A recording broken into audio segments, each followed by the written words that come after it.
So babatiin ko lang ng happy birthday yung aking kaibigan at kaklase ng elementary na si Cecilia Sumalde. Sa October 14 pa yung birthday mo. So mauna na akong bumati in advance kasi baka maraming babate. Nakita ko yung mga pictures mo. I hope you recovered well. Get well soon at sana makabalik ka agad sa work. Sorry hindi ako makapunta dun sa alumni sa Jerome kasi nung time na yun nag-uulan.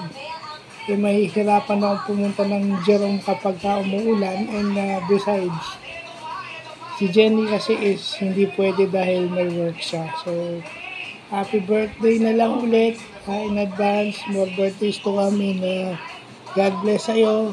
Sana maging healthy ka pa. Magaling ka na sana.